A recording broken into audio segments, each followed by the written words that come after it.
Finally, the beach where the treasure is hiding. But Captain Norwood and I got one last trick up his sleeve. The beach is covered in red X marks. Where did he bury his said treasure? Whoever finds where it is buried might take a bigger share of the treasure. Now go on and get that booty, pirates! It's worth digging a bit in the sand, and if it's anything like the first round of this new pirate series, then consider me timbers thoroughly shivered. Hey everybody, I'm Greg Woods. Pirates gotta land closest to the X. At the end of each round, the farthest from it is eliminated, and they'll be forced to dig. The question is, will they find any of the treasure? Or will Wood and I pull one over on them again? Cutlass Dave gets us started, earned 6 gold last time, and this one launches pretty true to the middle.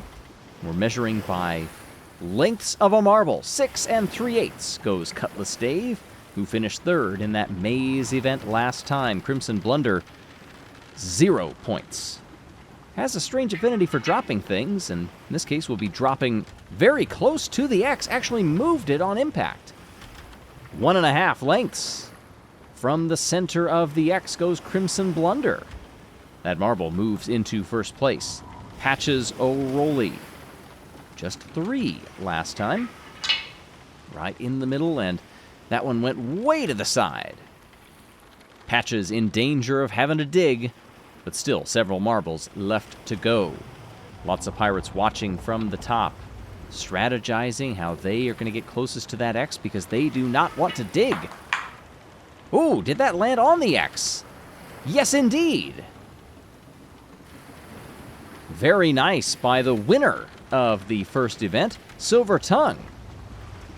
1.5 is the leading distance. Silver Tongue goes 2 marble lengths. Safe for this round. Oh, Marblebeard is not. Marblebeard is definitely not safe. Over 30 lengths. What on earth happened to the captain? Get distracted by that improperly coiled rope. Captains keep very tidy ships usually. Well, this was a bit better from Peg Leg Bones, although I'm not really sure how it could be worse for the captain. Unless somebody just falls off the ramp and doesn't even make it to the bottom. Plank Walker Pete comes up now.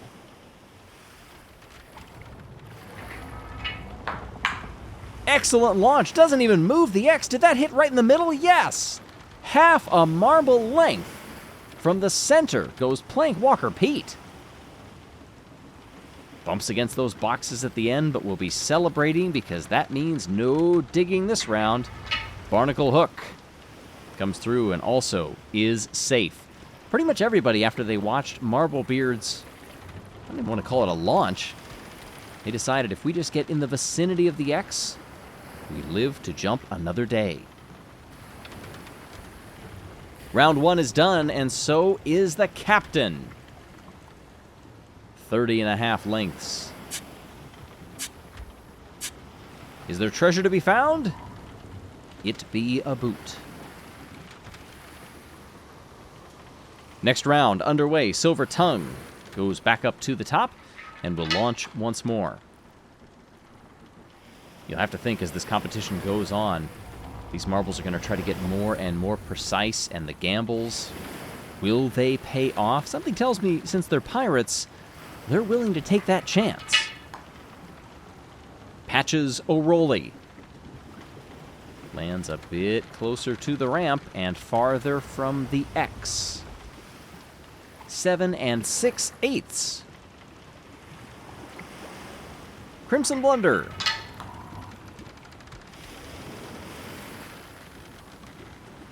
I don't know if I'd call that a blunder compared to that first jump, but it does put Crimson Blunder in last place, 9 6/8.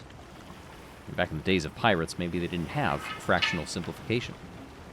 Barnacle Hook keeps it true to the middle and goes right over on the roll, but it is where you land. Barnacle Hook moves into first place and is safe from digging and goes 4 6/8. That was a very nice jump again from Plank Walker Pete. Moved the X on the landing. And somewhere, Wooden Eye is smiling. These marbles get no so close where X may mark the spot. But mark the spot of what? In the first case, it was a boot. What will the eliminated marble in this round find at the bottom of that hole? Maybe gold, but maybe not. Cutlass Dave avoids last place. 8 7/8 lengths. Here comes Peg Leg Bones. Ooh, and that was quite a distance as well. It was closer to the middle, but by 1/8 of a length. Peg Leg Bones is going to have to use the legs and the back and everything to dig through the sand. Sorry, Bonesy. You are eliminated. Plank Walker Pete gets the win, 2 3/8. Ooh, digging deep on this one. Oh, nope, it's a fishbone. Well, whenever you order the Collector's Series sets or the individual teams, no fishbones about it, you will be able to race with your favorite marbles. You can also give us a follow on YouTube and Patreon. Moving on to the next round, Marvel's beginning to see what a fool's errand the early digging is, and they realize that it could be them next. Crimson Blunder responds in kind with an excellent landing, 1 3/8 lengths from the middle of the X. Crimson Blunder guaranteed to score some points in this event, as opposed to the 0 of last time. Cutlass Dave, 3.5.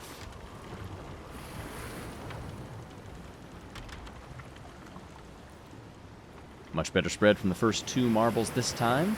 Patches O'Rolly continues the straight trend, but does go a bit short this time. 10 and change. That is dangerous considering everybody was better than that in the last round. It's going to take a big mistake for Patches not to be last. That was not a great landing from Plank Walker Pete, but it is inside of Patch's landing area. So Pete will stay sand-free this time. Barnacle Hook lands in the middle of everybody, and as a result is safe.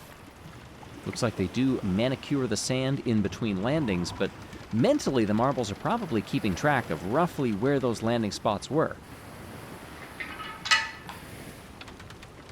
Oh, Silver Tongue with a very short jump. Tried to roll, but the roll doesn't help you. And Silver Tongue, 19.5 lengths away, is the last to jump and goes into last in the order. Silver Tongue. Enjoy digging in the sand.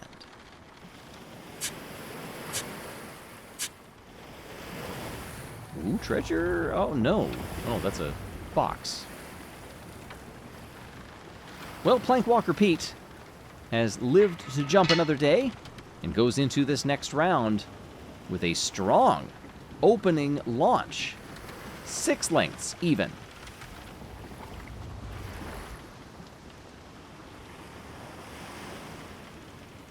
Crimson Blunder.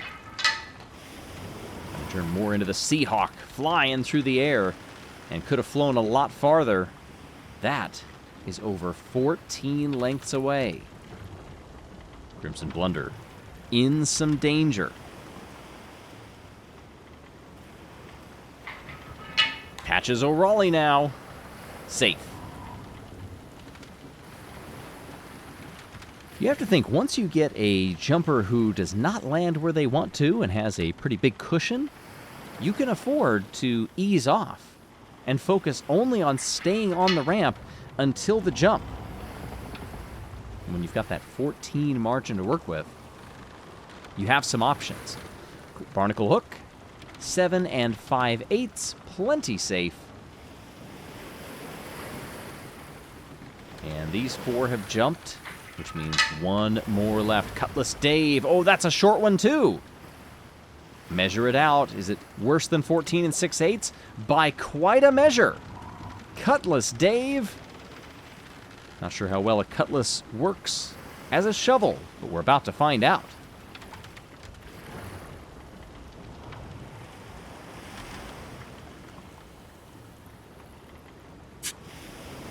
Helpless Dave takes to the sand. We'll hope this is a good one. Oh, that's a handsome but sandy duck.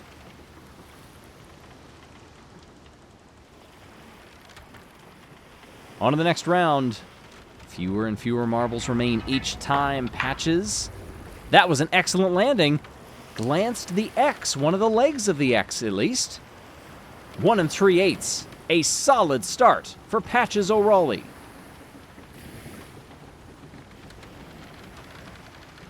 Crimson Blunder. Tries to match. Similar launch direction, but not near the distance. Over 11 lengths. Crimson Blunder happy to collect at least 4 points.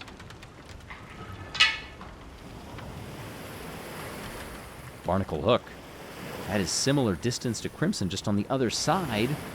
And it's just marginally behind by 1/8 of a length. Barnacle Hook goes into last place, and can Plank Walker Pete do better? Yes.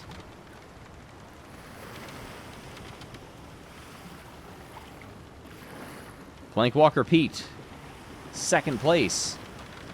But 2 marbles landed past 11 lengths, and it came down to fractions of that. Ooh, look at this. It's a treasure chest. Interesting. Now, whatever could be in that treasure chest? Not really sure. Well, now that it's been found, everybody is rather disinterested in jumping anymore. Patches O'Reilly goes to the top of the standings in front of Silver Tongue, and it took quite a few marbles digging their way down before they found any share of the treasure. The main loot is still out there, however. Now, with their appetite whetted, they wonder who will get there first.